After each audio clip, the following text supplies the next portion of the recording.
ನಮಸ್ಕಾರ ಪ್ರೀತಿಯ ಸ್ನೇಹಿತರೆ, ನಮ್ಮ ಚಾನೆಲ್ಗೆ ಮತ್ತೆ ಸ್ವಾಗತ. ಪ್ರತಿದಿನವೂ ನಮ್ಮ ವಿಡಿಯೋಗಳನ್ನು ನೋಡಿ ಬೆಂಬಲಿಸುತ್ತಿರುವ ನಿಮ್ಮ ಪ್ರತಿಯೊಬ್ಬರಿಗೂ ಹೃತ್ಪೂರ್ವಕ ಧನ್ಯವಾದಗಳು. ನಿಮ್ಮ ಲೈಕ್, ಶೇರ್ ಮತ್ತು ಕಾಮೆಂಟ್ಗಳು ನಮಗೆ ದೊಡ್ಡ ಪ್ರೇರಣೆ. ಇಂದಿನ ವಿಡಿಯೋದಲ್ಲಿ ನಾವು ಮಾತನಾಡೋದು ಗಿಲ್ಲಿನೇ ಗೆಲ್ಲೋದು ಪಕ್ಕಾ, ಬಾಂಡಿಂಗ್, ಜಗಳ ಮತ್ತು ತಪ್ಪು ಅರ್ಥಗಳ ಬಗ್ಗೆ ರಿಷಾ ಗೌಡ ನೀಡಿರುವ ಸ್ಪಷ್ಟನೆ. ಬಿಗ್ ಬಾಸ್ ಕನ್ನಡ ಸೀಸನ್ 12ರಿಂದ ವೈಲ್ಡ್ ಕಾರ್ಡ್ ಆಗಿ ಬಂದ ರಿಷಾ ಗೌಡ ಎಲಿಮಿನೇಟ್ ಆಗಿ ಹೊರಬಂದ ನಂತರ ಮೊದಲ ಬಾರಿಗೆ ಗಿಲ್ಲಿ ಬಗ್ಗೆ ಸ್ಪಷ್ಟನೆ ನೀಡಿದ್ದಾರೆ.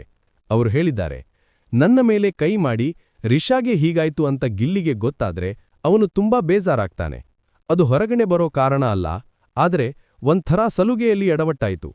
ರಿಷಾ ಹೇಳೋ ಪ್ರಮುಖ ವಿಷಯಗಳು: ಗಿಲ್ಲಿ ಜೊತೆಗಿನ ಸ್ನೇಹ ಕನೆಕ್ಷನ್ ನಿಜವಾಗಿಯೂ ದಪ್ಪದ್ದು. ಗಿಲ್ಲಿ ಮಾಡಿದುದಕ್ಕೆ ತಪ್ಪು ಅರ್ಥ ಮಾಡಿಕೊಳ್ಳಬಾರದು. ಗಿಲ್ಲಿ ಕ್ಯೂಟ್ ಆಗಿ ಎಲ್ಲಾ ಜೊತೆ ಜೋಕ್ ಮಾಡ್ತಾನೆ. ಗಿಲ್ಲಿನ ಮೇಲಿರುವ ಅಭಿಮಾನ ಇನ್ನೂ ಅದೇ. ಗೆದ್ದು ಬರೋದು ಗಿಲ್ಲಿನೇ ಅನ್ನೋ ವಿಶ್ವಾಸ ರಿಷಾದದ್ದು. ಅವರ ಮಾತಿನ ಪ್ರಕಾರ Gilli equals strong contestant plus honest player plus fun maker of BBK12 ಮಟ್ಟಕ್ಕೆ ಬಂದಿದೆ. ಇಂತಹ ಇನ್ನಷ್ಟು ಬಿಗ್ ಬಾಸ್ ಕನ್ನಡ ಅಪ್ಡೇಟ್ಸ್ ಬೇಕಂದ್ರೆ ದಯವಿಟ್ಟು ಲೈಕ್, ಶೇರ್, ಕಾಮೆಂಟ್ ಹಾಗೂ ನಮ್ಮ ಚಾನೆಲ್ ಸಬ್ಸ್ಕ್ರೈಬ್ ಮಾಡೋದನ್ನ ಮರೆಯಬೇಡಿ. ಮುಂದಿನ ವಿಡಿಯೋದಲ್ಲಿ ಭೇಟಿಯಾಗೋಣ. ಧನ್ಯವಾದಗಳು ಸ್ನೇಹಿತರೆ.